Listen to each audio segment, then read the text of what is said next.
자, 모든 시험의 정답은 뭐라고요? 사랑이다. 그랬어요. 네, 오늘 이제 형들에게 이제 요셉이 시험을 하는데요.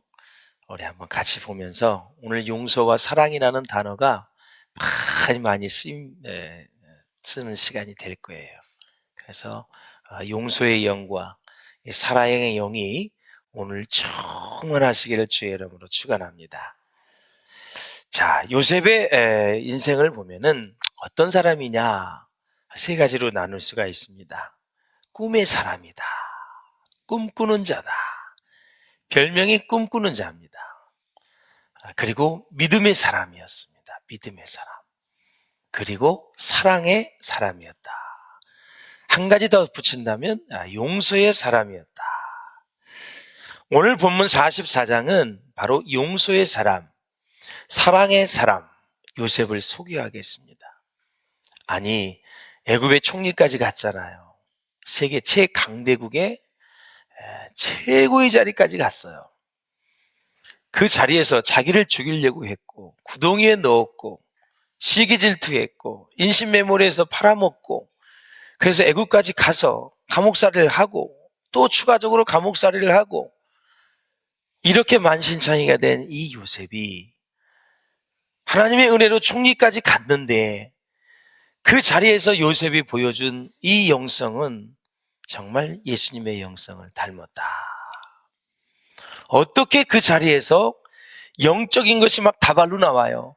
용서하지요, 사랑하지요, 맛있는 음식 주지요, 배려하지요, 고센 땅에 또 이동시켜서 살게 해주지요. 세상에 이런 사람이 어디 있어요? 요셉은 예수님을 닮았다. 예? 여러분들이 최고의 자리에 올라갔을 때, 부와 권력과 명예가 최고의 자리 됐을 때, 여러분이 성공했을 때 영적인 것들이 막 쏟아질 수 있기를 주의 이름으로 축원합니다. 믿음은 불가능을 가능하게 합니다. 믿음은 하나님께 우리가 더 가까이 갈 수 있도록 인도해 주시는 놀라운 축복입니다.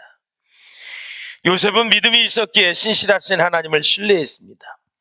하나님을 보일 때도 신뢰했고 하나님이 보이지 않을 때도 신뢰했습니다. 여러분, 환경이 좋을 때도 신뢰했고 환경이 좋지 않을 때도 신뢰했습니다.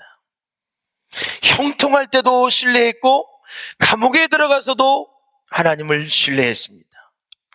억울한 누명을 쓸 때도 그는 하나님을 신뢰했습니다. 전옥이 은혜를 베풀어 줄 때도 하나님을 신뢰했습니다. 그러기에 그는 하나님이 함께 하시기만 하면 꿈을 해석할 수 있다라는 것을 선포했습니다. 하나님이 그와 함께 하셨고 하나님의 영에 감동된 사람 요셉이 바로 전천후적으로 어느 때나 하나님을 신뢰했다라는 사실입니다. 여러분도 그렇게 될 수 있기를 주의 이름으로 축원합니다. 이것이 바로 믿음의 사람입니다. 반면에 요셉의 내면적인 모습을 보면 참 용서의 사람인 것을, 그리고 사랑의 사람인 것을 우리가 볼 수가 있어요. 저와 여러분에게 하나님의 긍휼이 충만하게 부어지는 은혜가 있기를 주의 이름으로 축원합니다. 사람을 불쌍히 여기는 사람, 사람을 귀하게 보는 마음, 사람을 소중하게 생각하는 사람, 이 세상 무엇보다도 하나님이 창조하신 이 사람을 존귀하게 볼 수 있는 그 마음이 오늘 이 시간 여러분에게 부어지시기를 주의 이름으로 축원합니다. 하나님은 처음과 끝이 다 사람에게 관심이 있어요. 다 사람이에요. 사람이 가지고 있는 것 말고 우리는 거꾸로 사람이 가지고 있는 것에 신경을 많이 쓰는데 하나님은 사람에게 관심이 있어요. 하나님의 관점이, 하나님의 눈이, 하나님의 시선이 우리의 시선과 관점과 눈이 될 수 있기를 주의 이름으로 축원합니다. 사람이에요. 어디를 가나. 그래서 리더십의 훈련을 잘 시키려면 여러분 사람에게 초점을 맞출 수 있도록 훈련을 시켜야 돼요. 사람이 애써 노력을 해서 나온 결과물에 신경을 쓰지 마시고 사람에게 신경을 쓰고 사람에게 관심을 갖고 사람에게 물을 주고 사람을 갖고 가고 사람에게 깊은 애정을 쏟으면, 훈련을 하면 그 밑에 자동적으로 모든 것은 다 생기게 돼 있는 거예요. 요셉은 바로 훈련을 너무너무 잘 받았는데 용서의 사람, 바로 사랑의 사람이었다. 요셉이 한 가장 위대한 일은 무엇일까요? 바로 자기를 죽이려고 했고 자기 인생을 파멸로 몰아넣은, 자기를 인신매매한, 구덩으로 쳐넣은, 그것 때문에 애굽으로 가서 감옥까지 갔는데 그 형들을 용서한 것이 하나님 보시기에는 가장 위대한 일이다. 잘 들으세요. 그 형들을 그렇게 용서하고 사랑하는 마음이 있었기 때문에 총리가 된 것입니다. 총리가 돼서 기분이 좋아가지고 형들 그게 아니라 자기를 그렇게 죽이려고 했고 힘들게 했던, 정말 죽여도 한이 풀리지 않는 그런 사람들, 그 형들을 용서하고 사랑하는 마음이 있었기에, 그 귀한 국률의 마음이 있었기에 하나님의 자리도 높이 올려주셔서 그 마음을 가지고 애굽 백성을 다스렸고, 그 마음을 가지고 이스라엘 백성들을 다 섬겼고, 그 마음을 가지고 세계 모든 민족을 다 섬겼던 사람이 요셉입니다. 요셉이에요. 하나님 주신 영성, 사랑의 영성, 이 용서의 영성은 최고라다라는 거죠. 그래서 여러분, 용서는 인생의 클라이막스다, 이렇게 할 수가 있어요. 최고의 가치가 있는 거예요. 최고. 용서가. 예. 우리 옆 사람을 축복하겠습니다. 용서의 영이 충만하시기를 바랍니다. 진정 용서할 수 있다면 그 사람은 인생을 완성한 사람입니다. 용서했다면. 성경은 이 용서에 초점을 맞추지, 이 세상에 우리가 누리고 있는 이런 것들을 다 가졌다고 여러분 완성된 인생이 아니에요. 주님이 십자가에서 우리에게 보여주신 이 사랑, 우리 이 사순절에 주님이 걸어가는 길을 같이 걸어가기를 원하고 주님을 닮아가는 마음으로 우리는 사순절 특세를 하고 있어요. 주님이 마지막에 우리 십자가에서 우리를 용서하신 그 사랑, 주님, 저들이 알지 못하오니 용서하여 주시옵소서. 다 이루었다 말씀하시고 혼이 떠나갔어요. 예, 돌아가셨어요. 그게 바로 예수님이 이 땅에 오셔서 한 가장 위대한 일이에요. 죄값을 다 주님이 지불해 주시고 우리는 대신에 이제 죄 용서함을 받고 하나님의 자녀된 권세를 가졌고, 그리고 죄사함의 용서를 받았으니 더 이상 우리가 그거보다 가치가 높은 그러한 은혜는 없지요. 우리는 여러분 진짜 하나님의 자녀입니다. 하나님의 자녀예요. 마귀의 자녀에서 예수 그리스도의 십자가의 보혈 덕택에 하나님의 자녀가 되었고, 은혜의 보좌 앞에 담대히 나아갈 수 있게 되었고, 앉은 자리에서 기도하면 하늘문이 열리게 되어 있고, 응답의 역사를 통해서 하나님을 경험할 수 있게 되었고, 말씀의 권세를 통해서 원수마귀 사단의 세력을 이기고 승리할 수 있는 여러분 하나님의 자녀가 되었다.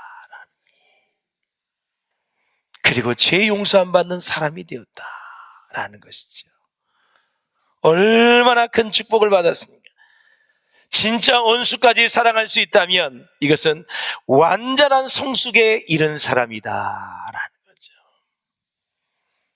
저를 한번 따라 하시죠. 나의 원수를 사랑합니다. 여러분의 원수가 누구입니까? 신랑입니까? 아내입니까? 여러분의 직장인 동료들입니까? 학교에서, 사회에서 만나는 그 누군가가 나에게 원수가 될 수 있죠. 예. 오늘 완전히 용서하는 귀한 시간이 될 수 있기를 주의 이름으로 축원합니다. 주님, 용서할 수 있는 힘을 주시고, 용서할 수 있는 마음을 주시고, 용서할 수 있는 능력을 더하여 주시옵소서. 예. 그래서 원수를 사랑하는 사람이 완전한 성숙에 이른 사람인데, 왜 그러느냐? 복음의 끝, 십자가 복음의 끝은 뭐예요? 사랑이기 때문에 그래요. 십자가 복음의 끝은 사랑입니다. 그래서 오늘 이제 요셉의 형들이 다 요셉을 통해서 시험을 봤는데 두 가지잖아요. 하나는 은잔의 시험입니다. 하나는 또 베냐민을 여기서 인질로 또 잡는 거죠. 유다가 그랬습니다. 아버지 야곱에게 만약에 베냐민을 데려가서 그가 잘못되어진다면 내가 생명을 담보하겠습니다. 내가 죽겠습니다. 그랬습니다. 그런데 요셉이 베냐민을 팍 잡아놓는 거예요. 누구를 데려오기 위해서? 그의 아버지 야곱을 데려오기 위해서. 하나는 없어졌다고 했는데 요셉이고 하나밖에 없는, 자기가 가장 사랑하는 라헬을 통해서 난 하나밖에 없는 베냐민이 애굽에 또 인질로 잡혀 있어요. 그래서 가서 설득을 하지요.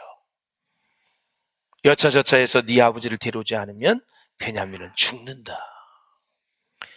이렇게 효성이 지극한 아들이 어디 있습니까, 여러분?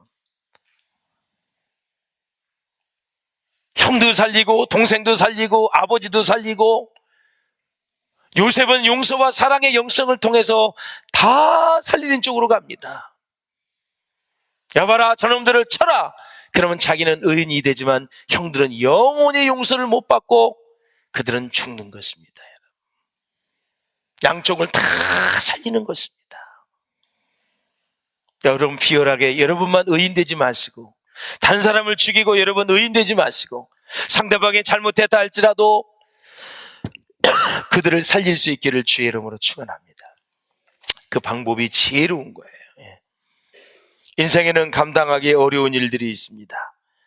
자, 오늘 요셉은 형제들을 시험하기 위해서 연기의 작전에 돌입을 하는데 바로 청지기를 시켜서 베냐민의 차류에 은잔을 넣어둡니다. 저번에는 돈을 넣어서 그렇게 당혹하게 만들더니 이번에는 은잔을 넣습니다. 누구의 자루에 은잔을 넣었을까요? 베냐민입니다. 청지기를 시킵니다. 야, 비서실장 일로 와봐. 지금 쫙 형들부터 순서대로 되어 있는데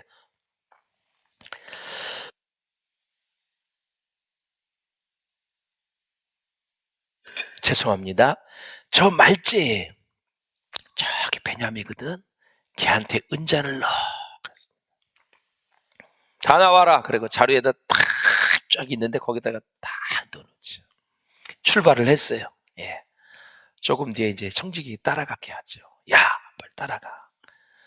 그래서 이 자루에서 은잔이 나오는 자는 죽을 것이다. 이렇게 얘기를 하면서 요셉이 연기를 하지요. 막 조사를 해보니까 베냐민의 자리에서 나왔어요. 아니, 야곱이 가장 사랑하는 그 자리에서 또 이게 나온 거예요.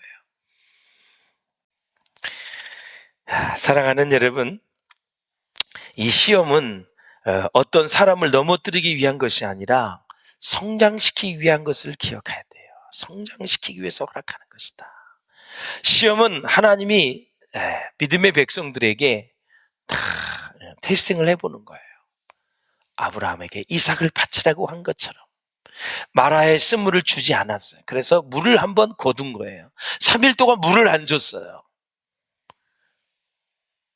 아브라함은 그 이삭을 드림으로 그런 믿음의 조상이 되어지죠. 그것보다 더 중요한 것은 사람은 시험을 통해서 자기 믿음이 어느 정도인지를 알 수 있습니다.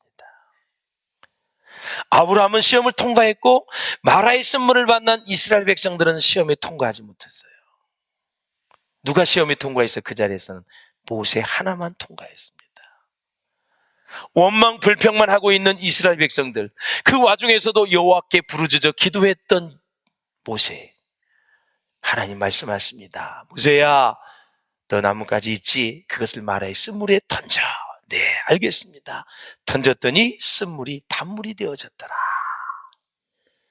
그 쓴물은 먹으면 죽는 물입니다. 여러분, 히브리 원문에 보면 그 단물은 설탕물, 꿀물이 아니라 먹으면 살 수 있는 음료수로 지금 먹는 물을 얘기하는 거예요. 이 쓴물이 단물이 되어진 매개체가 바로 기도했다라는 사실이죠.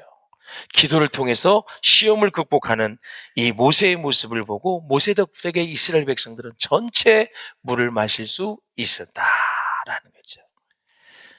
그래서 시험과 유혹은 근본적으로 그 목적에 차이가 있습니다. 유혹은 넘어뜨리기 위한 것입니다, 여러분. 무조건 넘어뜨려. 그래서 시험의 테스팅과 이 유혹의 템테이션은 바로 달라요. 이 유혹은 사단의 세력으로 오는 거죠. 시험은 하나님이 주시는 거예요. 극복하기만 하면 영적인 대박이 납니다. 하나님이 능력을 주시고 하나님이 우리에게 주시기를 원하는 것을 다 시험을 통해서 주는 거예요. 바로 요셉의 형들에게 지금 시험이 왔는데, 여러분, 시험이 오면 시험 전에는요 자기 믿음이 어느 정도인지 몰라요. 그래서 감사하면서 시험을 잘 통과할 수 있기를 주님의 이름으로 축원을 드립니다. 할렐루야. 자, 그런데 사랑하는 여러분, 우리가 이 세상을 살아가면서 이제 오늘 형들을 보잖아요. 이제 은잔의 시험도 있고 또 이제 베냐민만 남겨두고 가라는 것인데, 사실 가족을 사랑하고 형들을 용서하려고 하는 일종의 연기라고 제가 말씀을 드렸잖아요. 그런 와중에서 이제 요셉이 그 근본 바탕이 이게 중요한 거예요. 이 기초가, 요셉은 하나님을 철저하게 경외하는 사람이었기 때문에 하나님이 두려워서라도 형들을 미워할 수가 없는 거예요. 보복할 수가 없는 거예요. 원수 갚는 것이 다 하나님께 있다는 것을 믿은 거예요. 그래서 긍휼의 하나님 영을 그에게 많이 부어주셨고 사람을 사랑하는 마음을 그에게 부어주신 거예요. 저와 여러분이 사람을 사랑하고 긍휼히 여기는 마음이 생기지 않으면 기도하셔야 돼요. 자꾸 사람만 보면 짜증이 나고 자꾸 열등감 생기고 비교하게 되고 막 이런 마음이 생기는 거는 여러분 좋은 마음이 아니에요. 어떤 사람을 보아도 긍휼히 여기는 마음이 우리 가운데 있어야 돼요. 그게 다 성령의 역사를 통해서 오는 거잖아요, 여러분. 응? 자, 사랑하는 여러분, 자, 이런 이제 어려운 일이 터졌을 때 유다를 보십시오. 베냐민을 담보하고 베냐민을 꼭 아버지 앞에 데려오겠습니다 했는데, 책임진다고 했는데, 여러분, 사실은 이 일을 누가 해야 돼요? 장남이 해야 되잖아요. 장남이 영적인 가장이잖아요. 근데 넷째 아들 유다가 지금 나서고 있는 것을 봐요. 구덩이에 여러분 요셉을 넣을 때에도요 유다가 나섰어요. 거기 넣으면 어떻게 하느냐, 그냥 팔자. 넣었으면 그냥 죽는 거지요. 그런데 유다가 거기까지는 안 된다, 그냥 이스마엘 상인에게 팔자. 그래서 결국 요셉이 이제 애굽으로 가게 되지요. 또 여러분 시므온이 여러분 인질로 잡혔을 때도 유다가 나서고요. 또 베냐민이 여러분 자루 속에 은잔이 발견되었을 때도 유다가 또 나섭니다. 그렇게 유다는 야곱의 12아들 중에 실질적인 장남 역할을 감당하고 있다라는 것입니다. 그러면 사랑하는 여러분, 리더가 누구예요? 어떤 사람이 리더가 됩니까? 책임지면 리더가 되는 것입니다, 여러분. 제가 책임지겠습니다. 순모임에서도 남녀전도에서도 장로회, 권사회, 안수집사에 우리가 어떤 모임에서도 책임을 지는 사람이 리더가 되는 거예요. 그래서 여러분 유다는 결국 메시아가 나오는 가문이 되어졌고요. 할렐루야. 장자 역할을 감당한 거예요. 우리의 남편들이, 우리의 아내들이 정말 영적인 가장이 될 수 있도록 여러분들이 많이 격려해 주시고 세워주실 수 있기를 주의 이름으로 축원을 드립니다. 총리가 된 요셉의 마음에는 형들을 향한 그리움이 있다고 말씀을 드렸어요. 야곱의 아내는 4명이라 그랬어요. 배다른 형들이에요. 여러분, 배다른 그런 가족들이 그렇게 행복하게 사는 거 보셨어요? 쉽지 않아요.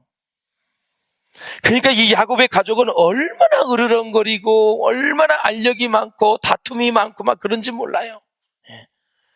그런데도 불구하고 배다른 형들을 그리워하고 사랑하는 요셉의 마음. 자, 어떻게 사람이 그렇게 사람을 죽이는 그런 데까지 가지요? 형제간이잖아요, 여러분. 이 사람이 죄악이 만연하면, 관영하면 그런 데까지 가는 거예요.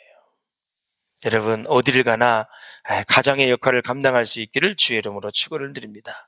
그러므로 상대적이고 조건적이고 감정적인 사랑을 이제는 절대적이고 무조건적이고 의지적인 사랑으로 바꿀 수 있기를 주님의 이름으로 축원을 드립니다.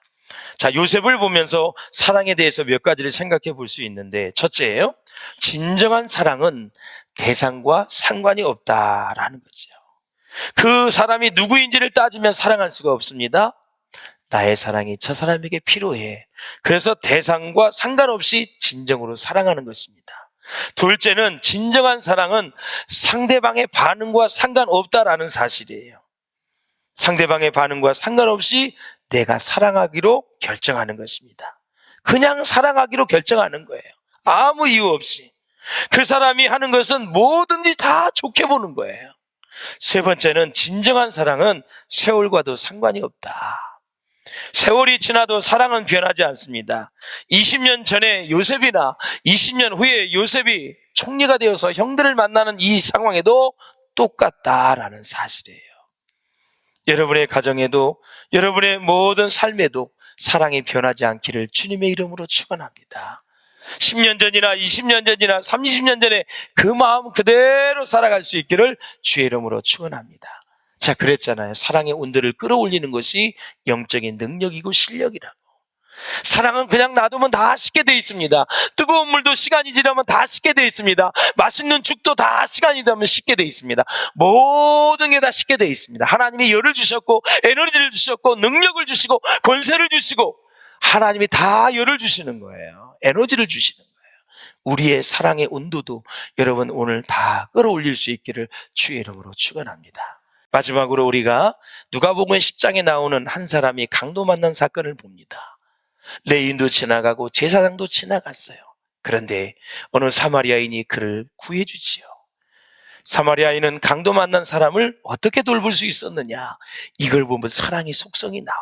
첫째, 사마리아인은 강도 만난 사람이 누구인지를 묻지 않았어요. 야, 너 이방인이야? 너 유대인이야? 너 어느 사람이야? 그래서 자기가 마음에 들면 고치는 게 아니라 지금 강도 만난 이웃에 대해서 그 사람이 누구인지 묻지 않고 그 사람을 도와주었다. 두 번째는 사마리아인은 손익계산을 하지 않았다. 이걸 치료해주면 돈이 얼마나 들어가는지 계산하지 않고 그 사람을 치료해 주었다. 상대방이 원수라도 여러분 간호를 잘 해줘야 되죠. 그래서 손익계산을 하지 않았다. 주님 사랑 아닙니까? 세 번째 마지막으로는 사마리아는 끝까지 사랑했다. 현장에서만 도와준 것이 아니라 강도 만난 사람을 이제 주막의 주인에게 부탁을 합니다. 치료비가 더 들어가면 나중에 와서 내가 드릴 테니 완벽하게 치료해 주십시오. 이것이 바로 주님의 영원한 사랑. 요셉도 지금 세월이 지났지만 손익계산하지 아니하고 끝까지 사랑했고, 형들이 누구인지 묻지 않고 따지지 않고, 그 형들이 무슨 일을 했는지 묻지 않고 그대로 용서하고 사랑을 했다라는 거죠. 여러분, 하나님은 사랑의 양보다 사랑의 질을 아주 중요하게 여기십니다. 태도가 아주 중요하다라는 거죠. 우리는 하나님의 은혜를 받았습니다. 하나님의 축복을 받았습니다. 할렐루야. 우리도 이제 은혜를 베풀어야 됩니다. 그래서 신앙은 성격을 변화시킵니다. 신앙은 성격을 변화시켜요. 그리고 성격은 신앙의 틀이 된다라는 사실이에요. 믿습니까, 여러분? 그러므로 성격이 변하지 않으면 그 심령에 무엇을 집어넣어도 안 되게 돼 있어요, 여러분. 바로 성격이 신앙의 틀이 되기 때문에 그래요. 그러니까 여러분, 은혜를 받아도 성격이 좋은 사람이 더 은혜를 많이 받는 거예요. 그리고 좁게 인격으로 승화되고 발전되고 아름답게 만들어지는 거예요. 사랑하는 여러분, 예수님의 족보에 오른 유다에게서 예수님의 마음을 우리는 읽어낼 수 있습니다. 하나님의 복이 여러분과 함께 하시기를 바라고, 여러분의 인생에 사랑의 기적이 일어나시기를 주의 이름으로 축원을 드립니다. 목숨을 거는 중보기도를 통해서 예수님의 사랑이 우리에게 임하시기를 바라고, 내가 정말 대하기 어려웠던 사람이 이제는 사랑의 대상으로 바뀌어질 수 있기를 주님의 이름으로 축원합니다.